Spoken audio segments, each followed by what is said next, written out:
तो जय श्री कृष्णा, जय श्री राम, जय श्री राधे राधे, जय श्री महाकाल। इस वीडियो में आपको श्रवण कराएंगे भगवान श्री कृष्ण द्वारा जरासंध का वध भीमसेन के द्वारा करा दिया गया और जरासंध ने जिन राजाओं को बंधक बना रखा था, अपनी कैद में कर रखा था, उनको भी भगवान ने जरासंध की कैद से छुड़वा दिया। तो इसी कथा को आप इस वीडियो में श्रवण कीजिएगा।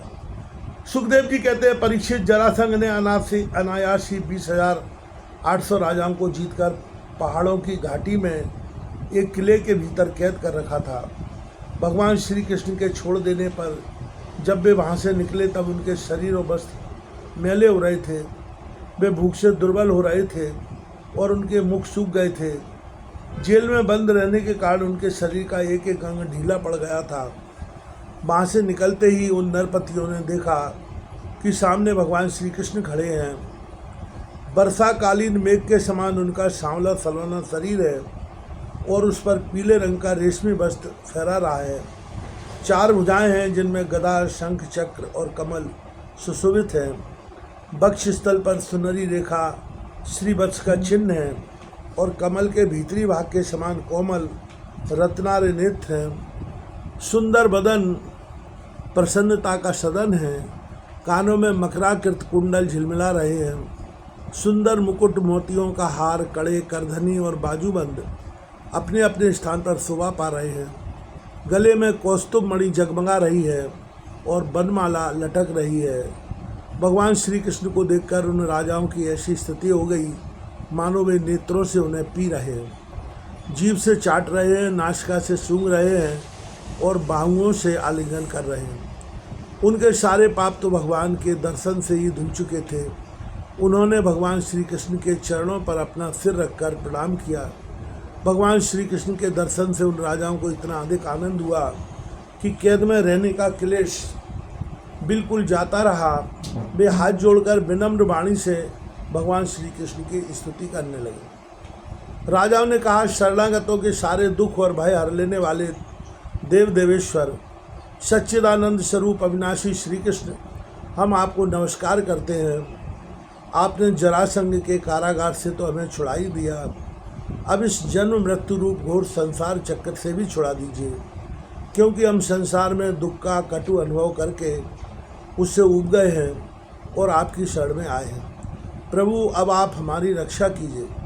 मधुसूदन, हमारे स्वामी, हम मगधराज जरासंध का कोई दोष नहीं देखते। भगवान, यह तो आपका बहुत बड़ा अनुग्रह है कि हम राजा कहलाने वाले लोग राज्य लक्ष्मी से च्युत कर दिए गए, क्योंकि जो राजा अपने राज्य ऐश्वर्य के मद से उन्मत्त हो जाता है उसको सच्चे सुख की कल्याण की प्राप्ति कभी नहीं हो सकती। वह अपनी माया से मोहित होकर अनित्य संपत्तियों को ही अचल मान बैठता है। जैसे मूर्ख लोग मृग तृष्णा के जल से ही जलाशय मान लेते हैं, वैसे ही इंद्रिय लोलोप और अज्ञानी पुरुष भी इस परिवर्तनशील माया को सत्य वस्तु मान लेते हैं। भगवान, पहले हम लोग धन संपत्ति के नशे में चूर होकर अंधे हो रहे थे। इस पृथ्वी को जीत लेने के लिए एक दूसरे की होड़ करते थे और अपनी ही प्रजा का नाश करते रहते थे। सचमुच हमारा जीवन अत्यंत क्रूरता से भरा हुआ था और हम लोग इतने अधिक मतवाले हो रहे थे कि आप मृत्यु रूप से हमारे सामने खड़े हैं, इस बात की भी हम तनिक परवाह नहीं करते थे। सच्चिदानंद स्वरूप श्री कृष्ण काल की गति बड़ी गहन है। वह इतना बलवान है कि किसी के टाले टलता नहीं। क्यों ना हो, वह आपका शरीर ही तो है। अब उसने हम लोगों को श्रीहीन निर्धन कर दिया है। आपकी अहेतुक अनुकंपा से हमारा घमंड चूर चूर हो गया। अब हम आपके चरण कमलों का स्मरण करते हैं। विभो, यह शरीर दिनों दिन क्षीण होता जा रहा है। रोगों की तो यह जन्मभूमि ही है। अब हमें इस शरीर से भोगे जाने वाले राज्य की अभिलाषा नहीं है, क्योंकि हम समझ गए हैं कि वह मृग तृष्णा के जल के समान सर्वथा मिथ्या है। यही नहीं, हमें कर्म के फल स्वर्गादि लोकों की भी जो मरने के बाद मिलते हैं इच्छा नहीं है, क्योंकि हम जानते हैं कि वे निस्सार हैं। केवल सुनने में ही आकर्षक जान पड़ते हैं। अब हमें कृपा करके आप वह उपाय बतलाइए जिससे आपके चरण कमलों की विस्मृति कभी न हो, सर्वथा स्मृति बनी रहे, चाहे हमें संसार की किसी भी योनि में जन्म क्यों न लेना पड़े। प्रणाम करने वालों के क्लेश का नाश करने वाले श्री कृष्ण वासुदेव हरि परमात्मा एवं गोविंद के प्रति हमारा बार बार नमस्कार है। श्री सुखदेव जी कहते हैं, परीक्षित कारागार से मुक्त राजाओं ने जब इस प्रकार करुणा वरुणालय भगवान श्री कृष्ण की स्तुति की, तब शरणागत रक्षक प्रभु ने बड़ी मधुर वाणी से उनसे कहा। भगवान श्री कृष्ण ने कहा, नरपतियों, तुम लोगों ने जैसी इच्छा प्रकट की है उसके अनुसार आज से मुझ में तुम लोगों की निश्चय की सुदृढ़ भक्ति होगी। यह जान लो कि मैं सबका आत्मा और सबका स्वामी हूँ। नरपतियों, तुम लोगों ने जो निश्चय किया है वह सचमुच तुम्हारे लिए बड़े सौभाग्य और आनंद की बात है। तुम लोगों ने मुझसे जो कुछ कहा है वह बिल्कुल ठीक है, क्योंकि मैं देखता हूँ कि धन संपत्ति और ऐश्वर्य के मद से चूर होकर बहुत से लोग उच्छृंखल और मत वाले हो जाते हैं। है नहुष, बैन, रावण, नरकासुर आदि अनेकों देवता, दैत्य और नरपति श्रीमत के कारण अपने स्थान से पद से च्युत हो गए। तुम लोग यह समझ लो कि शरीर और इसके संबंधी पैदा होते हैं, इसलिए उनका नाश भी अवश्यंभावी है। अतः उनमें आसक्ति मत करो। बड़ी सावधानी से मन और इंद्रियों को बस में रखकर यज्ञों के द्वारा मेरा यजन करो और धर्मपूर्वक प्रजा की रक्षा करो। तुम लोग अपनी वंश परंपरा की रक्षा के लिए, भोग के लिए नहीं, संतान उत्पन्न करो और प्रारब्ध के अनुसार जन्म, मृत्यु, सुख दुख, लाभ हानि जो कुछ भी प्राप्त हो उन्हें समान भाव से मेरा प्रसाद समझकर सेवन करो और अपना चित्त मुझ में लगाकर जीवन बिताओ। देह और देह के संबंधियों से किसी प्रकार की आसक्ति न रखकर उदासीन रहो। अपने आप में, आत्मा में ही रमण करो और भजन तथा आश्रम के योग्य व्रतों का पालन करते रहो। अपना मन भली भांति मुझ में लगाकर अंत में तुम लोग मुझ ब्रह्म स्वरूप को ही प्राप्त हो जाओगे।